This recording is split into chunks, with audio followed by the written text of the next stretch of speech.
ಆತ್ಮೀಯ ವಿದ್ಯಾರ್ಥಿಗಳೇ ನಮಸ್ಕಾರ. ಗಿಲ್ಲು ಪಾಠದ ಎರಡನೇ ಭಾಗಕ್ಕೆ ತಮಗೆ ಸ್ವಾಗತ.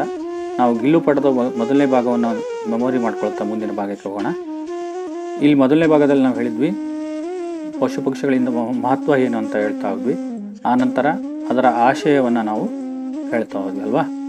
ಆಶಯಗಳಲ್ಲಿ 4 ಅಂಶಗಳನ್ನು ನೋಡಿದ್ವಿ. ಮತ್ತು ಈ ಪಾಠದಲ್ಲಿ ಬರುವಂಥ ಆಶಯಗಳು ಯಾವುದು ಅಂತ ನೋಡ್ತಾ ಇದ್ವಿ. ಆನಂತರ ಈ ಪಾಠವನ್ನು ಬರೆದಂತಹ ಲೇಖಕರಾದಂಥ ಡಾಕ್ಟರ್ ಮಹಾದೇವಿ ವರ್ಮಾರವರ ಪರಿಚಯವನ್ನು ನಾವು ನೋಡ್ತಾ ಹೋದ್ವಿ. ಆನಂತರ ಪಾಠವನ್ನು ಶುರು ಮಾಡ್ಕೊಳ್ತಾ ಹೋದಾಗ ಅಲ್ಲಿ ನಾವು ನೋಡ್ತಾ ಹೋದ್ವಿ ಪಾಠದ ಒಂದು ವಿಧ ಯಾವುದಪ್ಪ ಅಂದರೆ ರೇಖಾಚಿತ್ರ ಅಂತ ಹೇಳ್ಬಿಟ್ಟು, ಪಾಠದ ಹೆಸರು ಗಿಲ್ಲು ಅಂತ ಹೇಳ್ಬಿಟ್ಟು.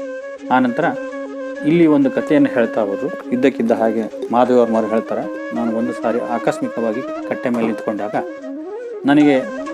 ನಾನು ನೋಡಿದ್ದೇನಪ್ಪ ಅಂದರೆ 2 ಕಾಗೆಗಳು. ಒಂದು ಗಮಲ ಅಂದರೆ ಒಂದು ಪಾಠ ಹತ್ರ 2 ಕಾಗೆಗಳು ಜೂಟ್ಮುಟ ಆಟ ಆಡೋ ರೀತಿಯಲ್ಲಿ ಆಟ ಆಡ್ತಿದ್ವು ಅಂತ. ಅದಕ್ಕೋಸ್ಕರ ಆ ಕಾಗೆ ನೋಡ್ಬಿಟ್ಟು ಇವರಿಗೆ ಒಂದು ಮಾತಿನ ಬಂತು. ಕಾಗೆಗೆ ಪ್ರಾಚೀನ ಕಾಲದಲ್ಲಿ ಕಾಕಭುಷುಂಡಿ ಅಂತ ಹೇಳಿ ಕರಿತಾ ಇದ್ರು. ಅದನ್ನು ಹೇಳ್ತಾರೆ ಕಾಕಭುಷುಂಡಿ ಅನ್ನೋದು ಬಹಳ ವಿಚಿತ್ರ ಪಕ್ಷಿ ಅಂತ ಹೇಳ್ಬಿಟ್ಟು. ಯಾಕಪ್ಪ ಅಂದರೆ ಯಾಕೆ ವಿಚಿತ್ರ ಅಂದರೆ ಇದಕ್ಕೆ ಹೆಚ್ಚು ಗೌರವ ಕೊಡುವಂಥ ಪಕ್ಷಿ ಅಂದರೆ ಕಾಗೆ, ಮತ್ತು ಹೆಚ್ಚು ಅವಮಾನ ಮಾಡಿಸ್ಕೊಳ್ಳುವಂಥ ಒಂದು ಯಾವುದಪ್ಪ ಪಕ್ಷಿ ಅಂತ ಹೇಳಿದ್ರೆ ಕಾಗೆ ಅಂತ ಹೇಳ್ಬಿಟ್ಟು. ಅದಕ್ಕೆ ಉದಾಹರಣೆಯನ್ನು ಕೊಡ್ತಾರೆ. ನಮ್ಮ ಪಿತೃಪಕ್ಷದ ದಿನ ನಮ್ಮ ಪೂರ್ವಜರು ಗರುಡ ರೂಪದಲ್ಲೂ ಬರಲ್ಲ, ನವಿಲ್ ರೂಪದಲ್ಲೂ ಬರಲ್ಲ, ಮತ್ತು ಹಂಸ ಪಕ್ಷಿಯಾಗಿ ಬರಲ್ಲ. ಆದರೆ ಪಿತೃಪಕ್ಷದ ದಿನ ಅವರು ಯಾವ ರೂಪದಲ್ಲಿ ಅವತಾರ ತಗೊಳ್ಬೇಕಾಗುತ್ತೆ ಅಂದರೆ ಕಾಕ ಅಂದರೆ ಏನಪ್ಪ ಅಂದರೆ ಕಾಗಿಯಾಗಿ ಅಂತೇಳಿ. ಇಷ್ಟೇ ಅಲ್ಲ, ಇದಕ್ಕೆ ಯಾವ ರೀತಿ ಗೌರವ ಕೊಡ್ತಾರೆ ಅಂದರೆ ನಮಗೆ ಪ್ರಿಯ ಜನರು ಬರ್ತಿರುವಂಥ ಒಂದು ಸೂಚನೆಯನ್ನು ಈ ಕಾಗೆ ನಮಗೆ ಕೊಡುತ್ತೆ. ಅದರ ಮಧುರವಾದಂಥ ಕರ್ಕಶವಾದಂಥ ಸ್ವರದಲ್ಲಿ ಮಧುರವಾದಂಥ ಒಂದು ಸಂದೇಶವನ್ನು ಕೊಡುತ್ತೆ ಅಂತ ಹೇಳ್ಬಿಟ್ಟು. ಮತ್ತು ಯಾರಾದರೂ ಎಲ್ಲಾದರೂ ದೂರದಲ್ಲಿ ಕುತ್ಕೊಂಡ್ಬಿಟ್ಟು ಕಾಗೆ ಕಾವು ಅಂತಿದ್ರೆ ಅವಮಾನ ಮಾಡ್ತಾರೆ. ಇದೆಂಥದಪ್ಪ ಇದು ಕಾಗೆ ಹಿಂಗೆ ಕೂಗ್ತದೆ ಅಂತ ಓಡಿಸಿ ಅಂತ ಹೇಳ್ಬಿಟ್ಟು ಅಂತೇಳಿ ಹೇಳ್ತಾರೆ ಅಂತ ಹೇಳ್ತಾ ಹೋದ್ವಿ. ಇದು ಎಲ್ಲ ನಾವು ಮೊದಲನೇ ಒಂದು ವಿಡಿಯೋದಲ್ಲಿ ನೋಡುವಂಥದ್ದು. ಹಾಗಾದರೆ ಇವತ್ತಿನ ಒಂದು ಪಾಠವನ್ನು ಮುಂದುವರ್ಸೋಣಲ್ಲವಾ? ನೋಡ್ಕೊಳ್ಳಿ ವಿದ್ಯಾರ್ಥಿಗಳೇ. ಇಲ್ಲಿ ಹೇಳ್ತಾರೆ ಈಗ ಅವರು, ಮೇರೆ ಕಾಕ ಪುರಾಣಕ್ಕೆ ವಿವೇಚನ್ ಮೇ ಅಚಾನಕ್ ಬಾಧಾ ಪಡಿ. ಇಷ್ಟೊತ್ತು ಇವ್ರು ಹೇಳ್ತಾರೆ, ನಾನು ಇಷ್ಟೊತ್ತು ಹೇಳ್ತಿದ್ದು ಕಾಗೆ ಪುರಾಣವನ್ನ. ಈ ಕಾಗೆ ಪುರಾಣವನ್ನ ಹೇಳ್ತಾ ಇದ್ದಕ್ಕಿದ್ದಾಗೆ ಆ ಪುರಾಣಕ್ಕೆ ಒಂದು ಬಾಧಾ ಅಂದ್ರೆ ಅಡ್ಡಿ ಆಯಿತು. ಏನಪ್ಪಾ ಅಂದ್ರೆ ಕ್ಯೂಂಕಿ ಗಮಲೆ ಅವ್ರ ದೀವಾರ್ಕೆ ಸಂಧಿ ಮೇ ಚಿಪೆ ಏಕ ಚೋಟೆ ಸೆ ಜೀವ ಪರ್ ಮೇರಿ ದೃಷ್ಟಿ ರುಕ್ ಗೈ ಅಂತಾರೆ. ಯಾಕಪ್ಪ ಅಡ್ಡಿ ಬಂತು ಈ ಕಾಗೆ ಪುರಾಣಕ್ಕೆ ಅಂತ ಹೇಳಿದ್ರೆ, ಏಕಪ್ಪ ಅಂದರೆ ಆ ಗಮಲ ಅಥವಾ ಪಾಟು ಮತ್ತು ಅಲ್ಲಿರುವಂಥ ಗೋಡೆಯ ಒಂದು ಸಂಧಿ ಅಂದರೆ ಆ ಜಾಗದಲ್ಲಿ ಇಕ್ಕಟ್ಟಾದಂಥ ಜಾಗದಲ್ಲಿ ಮೂಲೆಯಲ್ಲಿ ಒಂದು ಅಡಗಿರುವಂಥ ಚಿಪೆ ಏಕ ಚೋಟೆ ಸೇಜೀವ್, ಅಲ್ಲಿ ಅಡಗಿರುವಂತಹ ಮರೆಯಾಗಿರುವಂಥ ಒಂದು ಚಿಕ್ಕದಾದಂಥ ಒಂದು ಜೀವಿಯ ಮೇಲೆ ನನ್ನ ಒಂದು ದೃಷ್ಟಿ ಬಿತ್ತು. ನನಗೆ ಕಾಣ್ತು, ಅಲ್ಲಿ ಒಂದು ಜೀವಿ ಕಾಣ್ತು. ನಿಕಟ್ ಜಾಕರ್ ದೇಕ, ಹತ್ರ ಹೋಗಿ ನೋಡಿದೆ. ಗಿಲಹರಿ ಕಾ ಏಕ ಚೋಟಾ ಸಾ ಬಚ್ಚಾ ಹೈ. ನೋಡಿದ್ರೆ ಅದು ಆ ಗಿಲಹರಿ ಅಂದ್ರೆ ಅಳಿಲಿನ ಒಂದು ಚಿಕ್ಕದಾದಂಥ ಒಂದು ಜೀವಿಯಾಗಿತ್ತು, ಚಿಕ್ಕದಾದಂಥ ಒಂದು ಮರಿಯಾಗಿತ್ತು. ಯಾವುದರ ಮರಿಯದು? ಅಳಿಲಿನ ಒಂದು ಮರಿಯಾಗಿತ್ತು ಅಂತ ಹೇಳ್ತಾ. ಅಳಿಲು ಅಂದ್ರೆ ಗೊತ್ತಾಗುತ್ತಲ್ವಾ? ಬಂದು ನೋಡ್ರಿ, ಇದನ್ನು ನಾವು ಅಳಿಲು ಅಂತ ಕರಿತೀವಿ, ನೋಡಿರ್ತೀವಿ ಸಾಮಾನ್ಯವಾಗಿ. ಇದು ಗಿಲಹರಿ, ಹಿಂದಿಯಲ್ಲಿ ಏನು ಕರಿತೀವಿ ನಾವು? ಗಿಲಹರಿ ಅಂತ ಹೇಳ್ಬಿಟ್ಟು ಕರಿತೇವೆ. ಜೋ ಸಂಭವತಃ ಗೋನ್ಸಲೆ ಸೆ ಗಿರ್ ಪಡಾ ಹೈ. ಸಂಭವ ಅಂದ್ರೆ ಭವಿಷ್ಯ ಹೇಳ್ತಾರೆ. ಭವಿಷ್ಯ ಅದು ಆ ಗೂಡಿನಿಂದ, ಮರದ ಮೇಲಿನಿಂದ ಇರುವಂಥ ಗೂಡಿನಿಂದ ಕೆಳಗೆ ಬಿದ್ದಿದೆ. ಅವರ ಕವ್ವೆ ಜಿಸ್ಮೆ ಸುಲಭ ಆಹಾರ ಖೋಜ್ ರಹೆ ಹೈ. ಆ ಬಿದ್ದಿರುವಂಥ ಒಂದು ಜೀವಿಯನ್ನ ಸುಲಭವಾಗಿ ಆಹಾರವನ್ನು ಮಾಡ್ಕೊಳ್ಳೋಕ್ಕೆ ಹೋರಾಡ್ತಾ ಇದ್ದಾವೆ. ಯಾವುವು?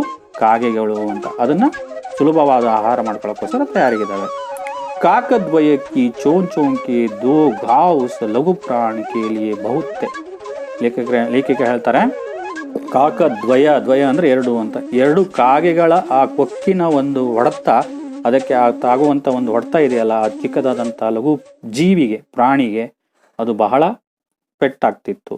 ಅತಃ ವಹ ನಿಶ್ಚೇಷ್ಟ ಸಾ ಗಮಲೆ ಸೆ ಚಿಪಕ್ ಪಡಾತ.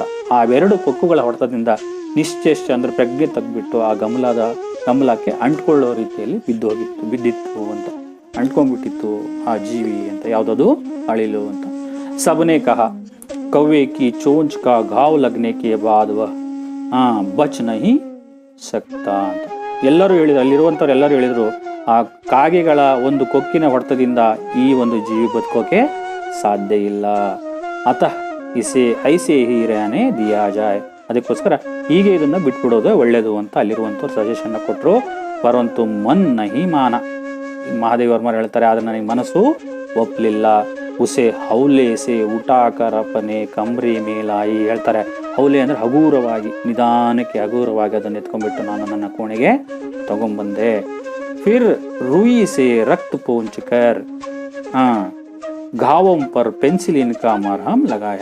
ನಾನೇನ್ ಮಾಡಿದೆ, ಆ ರೂಯಿ ಅಂದ್ರೆ ಹತ್ತಿ ಅಂತ ಹೇಳ್ಬಿಟ್ಟು, ಹತ್ತಿಯಿಂದ ಅದರ ಗಾವ್ ಅಂದ್ರೆ ಗಾಯಕ್ಕೆ ಬರುವಂತಹ ಒಂದು ಒರೆಸ್ಬಿಟ್ಟು, ಗಾಯದಲ್ಲಿ ಬರುವಂಥ ರಕ್ತವನ್ನು ಒರೆಸ್ಬಿಟ್ಟು, ಪೆನ್ಸಿಲಿನ ಒಂದು ಪಟ್ಟಿ, ಪೆನ್ಸಿಲಿನ ಒಂದು ಇಂಜೆಕ್ಷನ್ ಅಂತ ಆಗುತ್ತೆ, ಅದರಲ್ಲಿ ಪೆನ್ಸಿಲಿನ ಒಂದು ಮರಹಮ್ ಅಂದರೆ ಪಟ್ಟಿ ಅಂತ ಆಗುತ್ತೆ, ಪೆನ್ಸಿಲಿನ ಒಂದು ಪಟ್ಟಿಯನ್ನು ನಾನು ಅದಕ್ಕೆ ಹಾಕಿದೆ ಅಂತ ಹೇಳ್ತಾರೆ.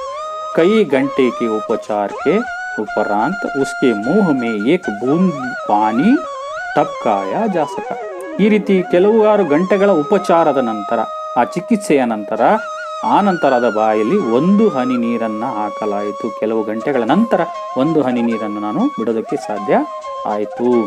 ತೀಸರೆ ದಿನ್ ವಹ ಇತನಾ ಅಚ್ಚಾ और अस्वस्थ हो गया कि मेरी उंगली अपने दोनों नन्हे पंजों से पकड़कर नीले कांच के मोतियों जैसे आंखों से इधर उधर देखने लगा. ಈ ರೀತಿ ಒಂದು ಹನಿ ನೀರು ಕೊಡದಂತಹ ಈ ಜೀವಿಯಾದಂಥ ಅಳಿಲು 3ನೇ ದಿನ, ಆ ಚಿಕಿತ್ಸೆಯನ್ನು ಕೊಟ್ಟ ನಂತರ 3ನೇ ದಿನ ಅದು ಆರೋಗ್ಯವಾಗಿ, ಅಚ್ಚ ಅಂದರೆ ಚೆನ್ನಾಗಾಯಿತು, ಮತ್ತು ಅಶ್ವಸ್ಥ, ಅದಕ್ಕೆ ಒಂದು ನಂಬಿಕೆ ಭರವಸೆ ಬಂತು. ಏನಪ್ಪ ಅಂತ ಹೇಳಿದ್ರೆ, ಆ ಭರವಸೆಯಿಂದ ಅದು ಮೇರಿ ಉಂಗ್ಲಿಕ್ಕೆ ಅಪನೆ ದೋ ನನ್ನೆ ಪಂಜೋನ್ ಸೇ ಪಕಡ್ಕರ್, ಅದು ತನ್ನ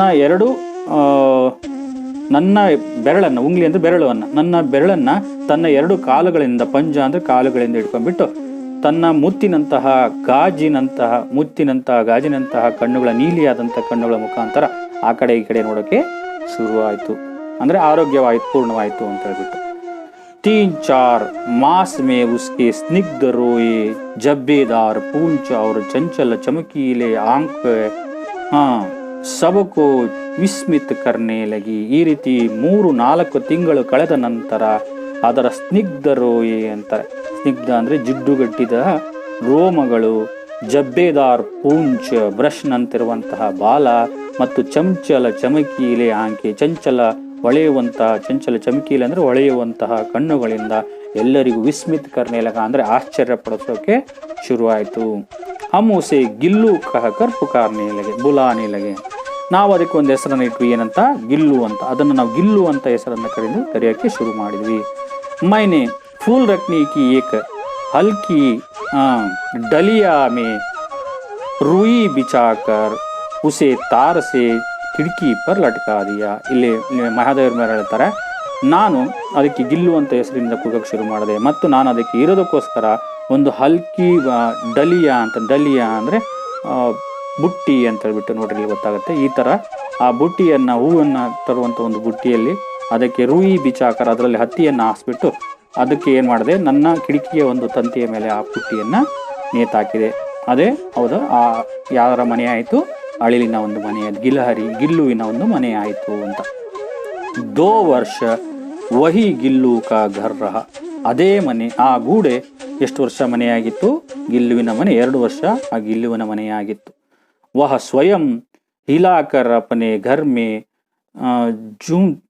झूमता और अपनी कांच के मनकों की आंखों से कमरे के भीतर और खिड़की के बाहर ना जाने क्या देखता समझता रहता ಅಂತ ಇಲ್ಲಿ ಹೇಳ್ತಾರೆ. ಅದು ಸ್ವತಃ ಆ ಬುಟ್ಟಿಯನ್ನು ತೂಗಾಡಿಸ್ಕೊಂಡ್ಬಿಟ್ಟು, ಜೂಲ್ತಾ ಅಂದರೆ ತೂಗಾಡೋದು ಅಂತ, ತೂಗಾಡಿಸ್ಬಿಟ್ಟು ಮತ್ತೆ ತನ್ನ ಅದೇ ಗಾಜಿನಂತಹ ಮುತ್ತಿನಂತಹ ಕಣ್ಣುಗಳ ಮುಖಾಂತರ ಕೋಣೆಯ ಒಳಗಡೆ ಮತ್ತು ಹೊರಗಡೆ ಅದೇನು ನೋಡ್ತಾ ಇತ್ತು ಏನೋ ಗೊತ್ತಿಲ್ಲ, ಅಷ್ಟು ಚೆನ್ನಾಗದು ಆಟ ಆಡ್ತಾ ಇತ್ತು.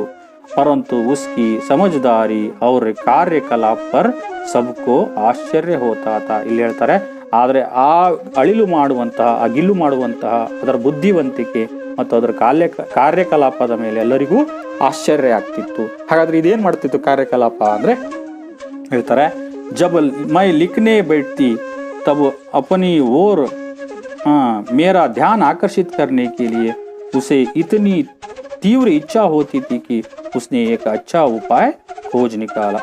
ನಾನು ಇವು ಲೇಖಕರಲ್ವಾ ಇವ್ರು ಹೇಳ್ತಾರೆ, ನಾನು ಬರೆಯುವಂತ ಕುತ್ಕೊಂಡಂತಹ ಸಂದರ್ಭದಲ್ಲಿ ಅದು ತನ್ನ ಕಡೆಗೆ ನನ್ನ ಗಮನವನ್ನು ಆಕರ್ಷಣೆ ಮಾಡೋಕ್ಕೋಸ್ಕರ ಒಂದು ಉಪಾಯವನ್ನು ಮಾಡ್ಕೊಂಡಿತ್ತು. ಅದೇನಪ್ಪ ಅಂತೇಳಿ ಮುಂದೆ ಹೇಳ್ತಾರೆ, ನೋಡ್ತಾ ಹೋಗಿ. ಹೇಳ್ತಾರೆ, ವಹ ಮೇರೆ ಪೈರ್ ತಕ್ ಆಕರ್ ಸರ್ ಸೆ ಪರ್ದೆ ಪರ್ ಚढ़ ಜಾತ.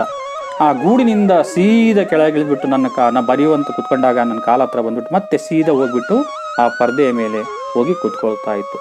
ಫಿರ್ ಉಸಿ ತೇಜಿ ಸೆ ಉತ್ತರ್ತಾ, ಮತ್ತೆ ಅಲ್ಲಿ ಹೋಗ್ಬಿಟ್ಟು ಕುತ್ಕೊಂಡು ಸುಮ್ಮನೆ ಇರ್ತಾರಲ್ಲ, ಮತ್ತೆ ಹೋದಂತ ವೇಗದಲ್ಲಿ ಮತ್ತೆ ಕೆಳಗೆ ಇಳಿತಾ ಇತ್ತು ಅಂತ. ಉಸ್ಕಾ ಯಹ ದೌಡ್ನೆ ಕಾ ಕ್ರಮ ತಬ್ ತಕ್ ಚಲ್ತಾ ಜಬ್ ತಕ್ ಮೈ ಉಸೆ ಪಕಡ್ನೆ ಕೆ ಲಿಯೆ ನಾ ಉಡ್ತಿ. ಮತ್ತೆ ಲೇಖಕ ಹೇಳ್ತಾರೆ, ಈ ಒಂದು ಓಡಾಡುವಂತ ಒಂದು ಕ್ರಮ ಇದೆಲ್ಲ, ಓಡೋಗೋದು, ಮೇಲಿಂದ ಕೆಳಗೆ ಇಳಿಯೋದು, ಕಾಲ ಹತ್ರ ಬರೋದು, ಮತ್ತೆ ಮೇಲಕ್ಕೆ ಹೋಗುವಂತ ಒಂದು ಕ್ರಮ ಎಲ್ಲಿವರೆಗೆ ಎಲ್ಲಿವರೆಗೆ ನಡೀತಾ ಇತ್ತಪ್ಪ ಅಂದ್ರೆ, ನಾನು ಎದ್ದು ಬಿಟ್ಟು ಅದಕ್ಕೆ ಹಿಡ್ಕೊಳ್ಳೋದವರೆಗೆ ಅಂತ ಹೇಳ್ಬಿಟ್ಟು ಅಲ್ಲಿವರೆಗೆ ಸಮಾಧಾನ ಆಗ್ತಿರ್ಲಿಲ್ಲ ಅಂತ. ಕಬಿ ಮೈ ಗಿಲ್ಲು ಕೋ ಪಕಡ್ ಕರ್ ಏಕ್ ಲಂಬೆ ಲಿಫಾಫೆ ಮೇ ಇಸೆ ರಕ್ ದೇತಿ ಕಿ ಉಸ್ಕೆ अगले 2 पंजों और सिर के अतिरिक्त सारा लघुगात लिफाफे की भीतर बंद रहता था. ಒಂದೊಂದ್ಸಾರಿ ನಾನು ಬರೆಯುವಂತಹ ಸಂದರ್ಭದಲ್ಲಿ ಆ ಗಿಲ್ಲುವನ್ನು ಹಿಡ್ಕೊಂಡ್ಬಿಟ್ಟು ಏನ್ ಮಾಡ್ತಿದ್ದೆ ಅಂದ್ರೆ, ಒಂದು ಉದ್ದನೆಯಾದಂತ ಲಿಫಾಫೆ ಅಂದ್ರೆ ಕವರ್ ಅಂತ, ನೀವು ಪೋಸ್ಟ್ ಕವರ್ ನೋಡಿರ್ತಲ್ಲ, ಕಾಕಿ ಕವರ್ ನೋಡಿರ್ತಲ್ಲ, ಅಂತ ಕವರ್ ಅಲ್ಲಿ ಆ ಗಿಲ್ಲುವನ್ನು ಇಡ್ತಾ ಇದ್ದೆ. ಇಟ್ಬಿಟ್ಟು ನಾನು ಬರೆಯೋಕೆ ಶುರು ಮಾಡ್ತಿದ್ರೆ, ಆ ಗಿಲ್ಲು ಹೆಂಗ್ ಇಟ್ಕೊಳ್ತಾ ಇತ್ತಪ್ಪ ಅಂದ್ರೆ, ತನ್ನ 2 ಕಾಲುಗಳನ್ನ ಮುಂದೆ ಅದ್ರ ಮೇಲೆ ಇಟ್ಕೊಂಡ್ಬಿಟ್ಟು ಉಳಿದಿರುವಂತ ಒಂದು ಶರೀರದ ಗಾತ್ ಅಂದ್ರೆ ಶರೀರ, ಆ ಗಿಲ್ಲುವಿನ ಉಳಿದಂತ ಒಂದು ಶರೀರದ ಭಾಗ ಕವರ್ ಒಳಗೆ ಇರ್ತಿತ್ತು. 2 ಕಾಲುಗಳು ಮತ್ತು ಮುಖ ಮಾತ್ರ ಮೇಲೆ ಕಾಳ್ತಿತ್ತು. ಆ ಲಿಫಾಫೆಯಲ್ಲಿ ಇರ್ತಿತ್ತು, ಅಲ್ಲೇ ಅದರಲ್ಲಿ ಹಾಕಿ ನಿಲ್ಲಿಸ್ತಾ ಇದ್ದೆ ಅದನ್ನ. ಇಸ್ ಅದ್ಭುತ ಸ್ಥಿತಿ ಮೇ ಕಭಿ ಕಭಿ घंटों मेज पर दीवार के सहारे खड़ा रहकर वह अपनी चमकीली आंखों से मेरा कार्यकलाप देखा करता. ಈ ರೀತಿ ನಿಲ್ಸಿರುವಂತಹ ಒಂದು ಗಿಲ್ಲು ಎಲ್ಲಿವರೆಗೆ ನಿಂತ್ಕೊಳ್ತಾ ಇತ್ತಪ್ಪ ಅಂದ್ರೆ, ಒಂದೊಂದ್ಸರಿ ಗಂಟೆಗಟ್ಟಲೆ ನಾನು ಆ ಕವರಲ್ಲಿ ನಿಲ್ಸಿದ್ರೆ, ಆ ಕಾಲಗಳಲ್ಲಿ ನಿಂತ್ಕೊಂಡ್ಬಿಟ್ಟು ಗಂಟೆಗಟ್ಟಲೆ ನಿಂತ್ಕೊಂಡು ಆ ಕವರಲ್ಲೇ ನಿಂತ್ಕೊಂಡ್ಬಿಟ್ಟು ನಾನು ಮಾಡುವಂತ ಕೆಲಸವನ್ನ ತನ್ನ ಹೊಳೆಯುವಂತ ಕಣ್ಣುಗಳಿಂದ ನೋಡ್ತಾ ಗಂಟೆಗಟ್ಟಲೆ ನಿಂತ್ಕೊಳ್ತಿತ್ತು ಅಂತ. ಭೂಕ್ ಲಗ್ನೆ ಪರ್ ಚಿಕ್ ಚಿಕ್ ಕರ್ಕೆ ಮಾನೋ ವಹ ಮುಜೆ ಸೂಚನಾ ದೇತ. ಅದಕ್ಕೆ ತನ್ನ ಹಸಿವಾದಾಗ ಅದು ಚಿಕ್ ಚಿಕ್ ಅಂತ ಹೇಳ್ಬಿಟ್ಟು ನನಗೆ ಒಂದು ಸೂಚನೆ ಕೊಡ್ತಿತ್ತು, ನನಗೆ ಹಸಿವಾಗಿದೆ ಅಂತ ಹೇಳ್ಬಿಟ್ಟು. ಯಾವ ರೀತಿ ಸೂಚನೆ ಕೊಡ್ತಿತ್ತು? ಚಿಕ್ ಚಿಕ್ ಅಂತ ಕೂಗಿ ಅಂತ. ಕಾಜು ಯಾ ಬಿಸ್ಕೆಟ್ ಮಿಲ್ ಜಾನೆ ಪರ್ ಉಸಿ ಸ್ಥಿತಿ ಮೇ लिफाफे से बाहर वाले पंजों से पकड़कर उसे कुतरता रहा था. ಅದಕ್ಕೆ ಹೊಟ್ಟೆ ಹಸ್ತಿದೆ ಅಂದ್ಬಿಟ್ಟು ನಾನೇನಾದ್ರೂ ಅದಕ್ಕೆ ಬಿಸ್ಕೆಟ್ ಅಥವಾ ಕಾಜುವನ್ನು ಕೊಟ್ರೆ, ತನ್ನ 2 ಕಾಲಗಳಿಂದ ಆ ಕಾಜು ಅಥವಾ ಬಿಸ್ಕೆಟ್ ಅನ್ನ ಕಟ್ ಮಾಡ್ತಾ ತಿಂತಾ ಅದೇ ಆ ಕವರಲ್ಲಿ ನಿಂತಿರ್ತಾ ಇತ್ತು ಅಂತ. ಮುಂದೆ ಹೇಳ್ತಾರೆ, ಫಿರ್ ಗಿಲ್ಲು ಕೆ ಜೀವನ್ ಕಾ ಪ್ರಥಮ ವಸಂತ ಆಯ. ಈ ಮನೆಗೆ ಬಂದ್ಬಿಟ್ಟು ಗಿಲ್ಲುವಿಗೆ ತನ್ನ ಜೀವನದ ಮೊದಲನೆಯ ವಸಂತ ಅಂದ್ರೆ 1 ವರ್ಷ ಆಯ್ತು. ಬಾಹರ್ ಕಿ ಗಿಲಹರಿಯ ಖಿಡ್ಕಿ ಕೆ ಜಾಲಿ ಕೆ ಪಾಸ್ ಆಕರ್ ಚಿಕ್ ಚಿಕ್ ಕರ್ಕೆ ನಾ ಜಾನೆ ಕ್ಯಾ ಕಹನೆ ಲಗಿ. ಮತ್ತೆ ಹೊರಗಡೆ ಇರುವಂತಹ ಆ ಅಳಿಲುಗಳು ಕೂಡ ಬಂದ್ಬಿಟ್ಟು ಕಿಟಕಿ ಹತ್ರ ಬಂದು ಕೂತ್ಕೊಂಡು ಅವು ಏನು ಚಿಕ್ ಚಿಕ್ ಅಂತ ಹೇಳ್ಬಿಟ್ಟು ಏನ್ ಮಾತಾಡ್ತಾ ಇದ್ವು ಗೊತ್ತಿಲ್ಲ, ಏನ್ ಹೇಳ್ತಿದ್ವು ಅಂತ ಗೊತ್ತಾಗ್ಲಿಲ್ಲ. गिल्लू को जाली के पास बैठकर अपनेपन से बाहर झांकते देखकर मुझे लगा कि इसे मुक्त करना आवश्यक है. ಆ ಹೊರಗಡೆ ಇರುವಂತಹ ಅಳಿಲುಗಳು ಬಂದು ಯಾವಾಗ ಕಿಟಕಿ ಹತ್ರ ಕುತ್ಕೊಂಡ್ಬಿಟ್ಟು ಇದು ತಾನು ಅದ್ರ ಜೊತೆ ಏನು ಸಂವಾದ ಮಾಡ್ತಿದ್ವೋ ಅದನ್ನ ನೋಡಿದಾಗ ನನಗೆ ಅನಿಸ್ತು, ಈ ಗಿಲ್ಲುವನ್ನ ಸ್ವತಃ ನಾವು ಬಂಧನದಲ್ಲಿ ಇಡೋದಕ್ಕಿಂತ ಇದನ್ನು ನಾವು ಮುಕ್ತವನ್ನಾಗಿ ಸ್ವತಂತ್ರವಾಗಿ ಬಿಡಬೇಕು ಅಂತ ಅಂದ್ಬಿಟ್ಟು ಅದಕ್ಕೋಸ್ಕರ ಏನ್ ಮಾಡಿದ್ರು ಅಂದ್ರೆ, ಮೈನೆ ಕೀಲೆ ನಿಕಾಲ್ಕರ್ ಜಾಲಿ ಕಾ ಏಕ ಕೋನ ಹೋಲ್ ದಿಯಾ. ಆ ಕಿಟಕಿಗೆ ಮೆಸ್ ಅನ್ನು ಹಾಕಿರ್ತಾರೆ ನೋಡಿರ್ತಾರಲ್ಲ, ಆ ಮೆಸ್ಸಿನ ಒಂದು ಕೆಳಗಡೆ ಭಾಗದಲ್ಲಿ ಆ ಮೂಲೆಯಲ್ಲಿರುವಂಥ ಕೀಲೆ ಅಂದ್ರೆ ಮೊಳೆಯನ್ನ ತೆಗೆದುಬಿಟ್ಟು ಅದಕ್ಕೆ ಹೋಗಿ ಬರೋದಕ್ಕೆ ಒಂದು ಅವಕಾಶವನ್ನ ಮಾಡಿಕೊಟ್ಟೆ. ಅದೇನ್ ಮಾಡ್ತು ಅದಕ್ಕೆ ಹೇಳ್ತಾರೆ, ಇಸ್ ಮಾರ್ಗ ಸೆ ಗಿಲ್ಲು ನೆ ಬಾಹರ್ ಜಾನೆ ಪರ್ ಸಚ್ಮುಚ್ ಮುಕ್ತಿ ಕಿ ಸಾನ್ಸ್ ಲಿ. ಅವಾಗ ಅನಿಸ್ತು ಈ ಗಿಲ್ಲುಗೂ ಕೂಡ ಅದು ಬಹಳ ಸಂತೋಷ ಆಯಿತು. ಈ ತೆರೆದಿರುವಂಥ ಬಾಗಿಲಿಂದ ಹೊರಗಡೆ ಹೋಗ್ಬಿಟ್ಟು ಅದು ಬಹಳ ಖುಷಿಯನ್ನ ಅನುಭವಿಸ್ತು, ಸ್ವತಂತ್ರವನ್ನು ಅನುಭವಿಸ್ತು. ಇತನೆ ಛೋಟೆ ಜೀವಕ್ಕೂ ಗರ್ಮೆ ಪಲೆ ಕುತ್ತೆ ಬಿಲ್ಲಿಯೋ ಸೆ ಬಚಾನಾ ಭಿ ಏಕ ಸಮಸ್ಯೆ ಹೀತಿ. ಇಲ್ಲಿ ಲೆಕ್ಕಕ್ರಿಯೆ ಹೇಳ್ತಾರೆ, ಇಂತಹ ಚಿಕ್ಕದಾದಂಥ ಒಂದು ಜೀವಿಯನ್ನ ಮನೆಯಲ್ಲಿರುವಂತಹ ನಾಯಿ ಬೆಕ್ಕುಗಳಿಂದ ಒಂದು ಉಳಿಸುವಂಥದ್ದು ಕೂಡ ಒಂದು ದೊಡ್ಡ ಸಮಸ್ಯೆಯಾಗಿತ್ತು, ಕಾಪಾಡುವಂಥದ್ದು ಒಂದು ದೊಡ್ಡ ಸಮಸ್ಯೆಯಾಗಿತ್ತು. ಮೇರೆ ಕಮ್ರೆ ಸೆ ಬಾಹರ್ ಜಾನೆ ಪರ್ ವಹ ಭಿ ಕಿಟಕಿ ಕಿ ಕುಲಿ ಜಾಲಿ ಕಿ ರಾಹ ಬಾಹರ್ ಚಲಾ ಜಾತ. ಹೇಳ್ತಾರೆ, ನಾನು ಕೋಣೆಯಿಂದ ಹೊರಗೆ ಹೋದ ತಕ್ಷಣ, ಮನೆಯಿಂದ ಹೊರಗಡೆ ಹೊಂಟ ತಕ್ಷಣ ಅದು ಕೂಡ ನಾನು ಹೊರಟ ಮೇಲೆ ಕಿಟಕಿಯಿಂದ ಜಾಗದಿಂದ ಜಾಗ ಮಾಡಿದ್ರಲ್ಲ ಆ ಜಾಗದಿಂದ ಹೊರಗಡೆ ಹೋಗ್ತಿತ್ತು. ಅವ್ರು ದಿನ್ ಭರ್ ಗಿಲಹರಿಯೋं की झुंड का नेता बना ಹರ್ ಡಾಲ್ ಪರ್ ಉಚಲ್ತಾ ಕೂತಾ ರಹತ. ಮತ್ತೆ ಹಗಲೆಲ್ಲ ನಾನು ಹೋದ ನಂತರ ಬೆಳಗಿಂದ ಸಂಜೆವರೆಗೆ ಆ ಅಳಿಲುಗಳ ಒಂದು ಜುಂಡ್ ಅಂದ್ರೆ ಗುಂಪುಗಳ ಒಂದು ಮುಖಂಡನಾಗ್ಬಿಟ್ಟು ಆ ಒಂದು ಕೊಂಬೆಯಿಂದ ಇನ್ನೊಂದು ಕೊಂಬೆಗೆ ಹಾರ್ತಾ ಕುಣಿತಾ ಅದೇನ್ ಆಡ್ತಾ ಇತ್ತು. ಅವರು ಠೀಕ್ 4 ಬಜೆ ವಹ ಕಿಟಕಿ ಸೆ ಭೀತರ ಆಕರ್ ಅಪನೆ ಜೂಲೆ ಮೇ ಜೂಲೆ ಲಗ್ತಾ. ಮತ್ತೆ ಕರೆಕ್ಟಾಗಿ ಸಂಜೆ 4 ಗಂಟೆಗೆ ಸರಿಯಾಗಿ ಮತ್ತೆ ಕಿಟಕಿಯಿಂದ ಒಳಗಡೆ ಭೀತರ ಅಂದ್ರೆ ಒಳಗಡೆ ಬಂದ್ಬಿಟ್ಟು ತನ್ನ ಒಂದು ಆ ಗೂಡು ಗೋನ್ಸಲ ಇತ್ತಲ್ಲ ಆ ಗೋನ್ಸಲದಲ್ಲಿ ಕುತ್ಕೊಂಡ್ಬಿಟ್ಟು ಜೂಮ್ನೆ ಲಗ ಅಂದ್ರೆ ತೂಗಾಡ್ತಾ ಇತ್ತು ಅಂತ ಹೇಳ್ಬಿಟ್ಟು ಮುಜೆ ಚೌಕಾನಿ ಕಿ ಇಚ್ಛಾ ಉಸ್ಮೆ ನಾ ಜಾನೆ ಕಬ್ ಅವ್ರ ಕೈಸೆ ಉತ್ಪನ್ನ ಹೋಗೈತಿ. ಇದಕ್ಕೆ ಒಂದೊಂದ್ಸಾರಿ ನನ್ನನ್ನು ಬೆಚ್ಚಬಿಳಿಸ್ಬೇಕು ಅಥವಾ ನನ್ನ ಆಶ್ಚರ್ಯಪಡಿಸ್ಬೇಕು ಅಂತ ಅನಿಸ್ತಾ ಇತ್ತು. ಅದಕ್ಕೆ ಏನಾಗ್ತಾ ಇತ್ತೋ ಗೊತ್ತಿಲ್ಲ, ಅದಕ್ಕೆ ಅನಿಸ್ತಾ ಇತ್ತು. ಕಬಿ ಫೂಲ್ ದಾನೆ ಕಿ ಫೂಲು ಮೇ ಚಿಪ್ಜಾತ. ನನಗೆ ಪಡಿಸೋಕ್ಕೋಸ್ಕರ ಒಮ್ಮೆ ಫೂಲ್ ದಾನ ಅಂದ್ರೆ ಹೂವಿನ ಒಂದು ಪಾಟನ ಒಳಗಡೆ ಹೂವಿನಲ್ಲಿ ಮರೆಯಾಗ್ತಿತ್ತು. ಮತ್ತೆ ಹೇಳ್ತಾರೆ ಕಬಿ ಪರ್ದೆಕಿ ಚುನ್ನಟ್ ಮೇ. ಪರ್ದೆಕಿ ಚುನ್ನಟ್ ಅಂದ್ರೆ ಆ ಪರ್ದೆ ಹಾಕಿರ್ತೀವಲ್ಲ ಕಿಟಕಿಯಲ್ಲಿ, ಆ ಪರ್ದೆ ಇರುವಂತ ನೆರಿಗೆ ಅಂತ ಕರಿತೀವಿ. ಆ ನೆರಿಗೆಯಲ್ಲಿ ಮರೆಯಾಗ್ಬಿಟ್ಟು ನನ್ನನ್ನು ಆಶ್ಚರ್ಯಪಡಿಸೋದು, ಎಲ್ಲ ಹೋಗ್ಬಿಡ್ತಲ್ಲ ಅಂತ ಹೇಳಿ ಅನಿಸ್ಬೇಕು. ಆ ರೀತಿ ಮಾಡ್ತಾ ಇತ್ತು, ಮರೆಯಾಗ್ತಿತ್ತು. ಕಬಿ ಸೋಂಜೂಹಿ ಕಿ ಪತ್ತಿ. ಒಮ್ಮೆ ಇಲ್ಲಿ ಸೋಂಜೂಹಿ ಅನ್ನೋದೊಂದು ಹೂವನ್ನು ಕೊಟ್ಟಿದ್ದೀವಿ. ಆ ಸೋಂಜೂಹಿಯ ಒಂದು ಎಲೆಯ ಹಿಂಭಾಗದಲ್ಲಿ ಮರಿಯಾಗಿ ಇರ್ತಿತ್ತು. ಈ ರೀತಿ ನನಗೆ ಆಶ್ಚರ್ಯಪಡಿಸ್ತಾ ಇತ್ತು, ಬೆಚ್ಚ ಬೀಳಿಸ್ತಾ ಇತ್ತು, ಎಲ್ಲ ಹೋಗ್ಬಿಡ್ತಲ್ಲ ಅಂತ ಅನಿಸ್ತಾ ಇತ್ತು ಅಂತ.